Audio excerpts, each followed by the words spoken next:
In the humid stillness of the Alabama night, the waters of the Mobile River glide silently past cypress trees and forgotten shores. Beneath its dark surface, hidden under layers of silt and mud, rests the charred skeleton of a ship that should never have existed. Its wooden ribs, warped by fire and time, hold the echoes of human suffering, the cries of men, women, and children stolen from their homeland and shackled in darkness. This is the story of the Clotilda, the last known slave ship to reach American shores. Its voyage was illegal, its cargo human, and its legacy one of shame, resilience, and enduring memory. It is a story America tried to bury and a wound that still bleeds through history. By the mid-19th century, the transatlantic slave trade, that vast and brutal system that had turned more than 12 million Africans from their homes, was, in theory, over. The United States had banned the importation of enslaved people in 1808. Following Britain's abolition of trade in 1807, most European nations had followed suit. International law declared the trafficking of human beings across the ocean a crime. And yet, in the American South, slavery itself remained the foundation of society. The Cotton Kingdom thrived on the labor of enslaved people. And as the global demand for cotton soared, so too did the hunger for more bodice to work the fields. Though the trade had been outlawed, the market for human lives was as strong as ever, and where there is demand, there will always be men willing to supply it. One such man was Timothy Meagher, a wealthy shipbuilder and plantation owner from Mobile, Alabama. Bold, arrogant, and deeply racist, Meagher was known for his contempt for the abolitionist movement and the laws that sought to curtail the slave system. In 1859, over drinks and laughter, he made a wager that would alter history. "I bet I can bring a shipload of Africatown to this country," he boasted to his associates, "and not be hanged." It was more than a drunken provocation. It was a deliberate act of defiance, a calculated attempt to prove that men like him were beyond the reach of law and morality. Meagher financed the plan himself. He would supply the money and resources, others would handle the logistics. To command the mission, he hired Captain William Foster, an experienced mariner known for his skill and secrecy. The ship they would use was a schooner called Clotilda, small, fast, and perfect for slipping undetected through the world's busiest shipping lanes. It would carry no official cargo. Its manifest would be falsified. Its purpose, to sail to the coast of West Africa, acquire a cargo of human beings, and smuggle them into Alabama under the cover of darkness. The chosen destination was Ouidah, a port in the powerful kingdom of Dahomey, one of the most active hubs of the slave trade on the West African coast. Dahomey's kings had grown rich by selling captives taken in war and raids to European and American traders. Human buyings were exchanged for guns, gunpowder, rum, and cloth. For centuries, the trade had devastated the region, depopulating villages and destroying entire communities. And though the trade was no illegal, Dahomey's rulers continued to profit from it, often with the help of European middlemen, willing to ignore the law for the sake of profit. In 1860, Captain Foster sailed the Clotilda across the Atlantic and dropped anchor off the coast of Dahomey. There, he met with the king's agents and began negotiating for captives. Many Aftos he purchased had been taken in recent wars, including members of the Yoruba, Fon, and Tarkar peoples. Among them was a 19-year-old man named Oluwale Kosola, who would later be known as Cudjoe Lewis, the last living survivor of the Clotilda's voyage and one of the most important witnesses to its story. Others were young women like Abatch, later renamed Polly and Kanko, later called Sally, names forced upon them by those who believed they had the right to erase their identities. For the captives, the journey to the coast was a nightmare in itself. Torn from their villages, separated from family, and forced to march for miles, many arrived already traumatized.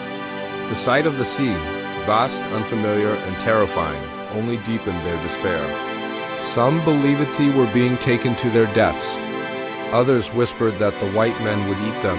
What awaited them was worse than anything they could imagine. The captives were forced aboard the Clotilda and chained below deck. The schooner was small, far too small to comfortably hold more than 100 people, but Foster cared nothing for their comfort. Every square foot of space below deck was crammed with human bodies. They were packed together so tightly they could barely move. The air was foul with sweat, vomit, and fare. Disease spread quickly. Food and water were rationed. Some did not survive the crossing. For more than 6 weeks, the Clotilda sailed silently across the Atlantic.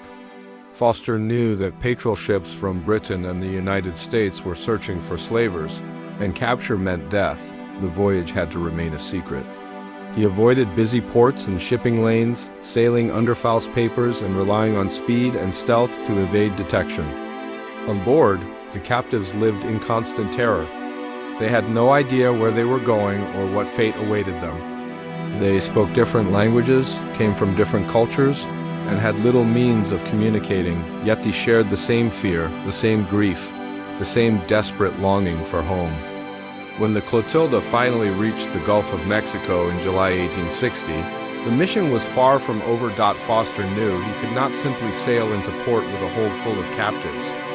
Under the cover off night, he transferred the captives to a river steamer and ferried them up the Mobile River there. They were divided among Mir, his brothers, and their business associates, each receiving a share of the human cargo they had illegally imported.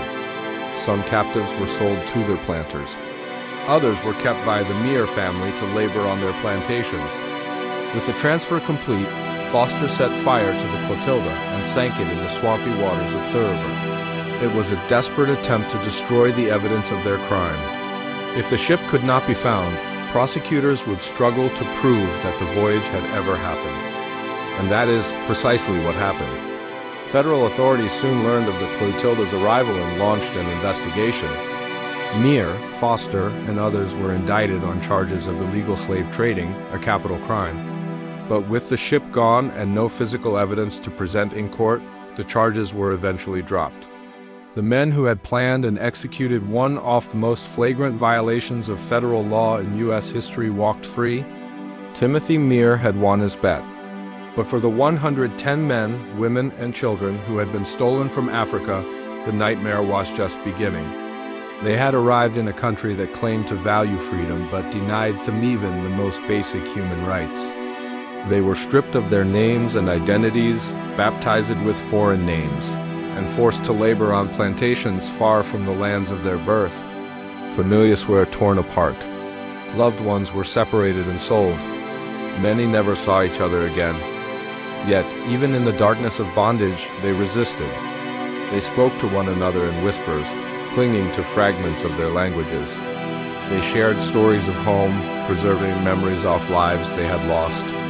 They found ways to survive, to endure, and to hope. And when the Civil War broke out 5 years later, hope finally became reality. In 1865, the 13th Amendment abolished slavery in the United States. The survivors of the Clotilda were free, but freedom came with its own set of cruelties.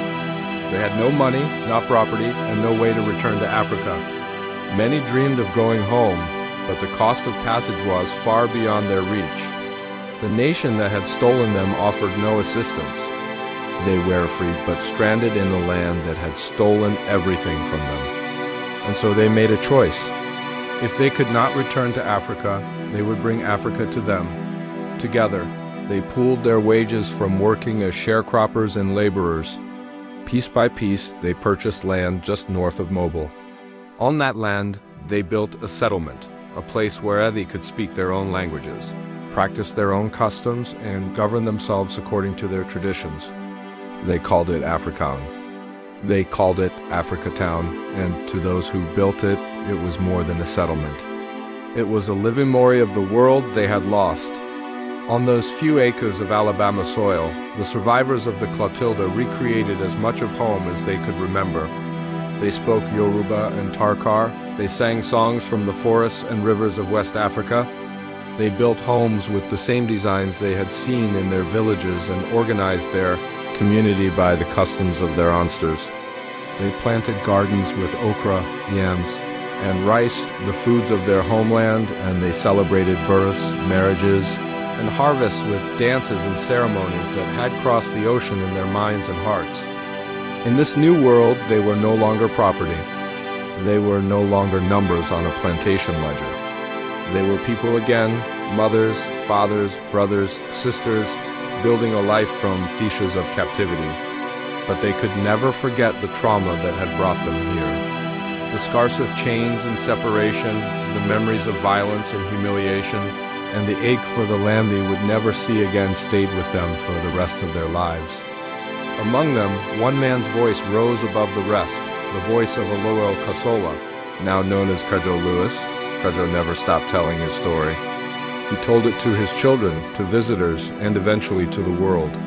He remembered the day he was captured, the long march to the coast, the stinking darkness of the ship's hold, and the anguish of arriving in a land that did not want theme but would profit from his suffering. "We cry for home," he said, "but it don't come. We think about it all the time, but we cannot go." His words carried the weight of millions of voices silenced by the Atlantic.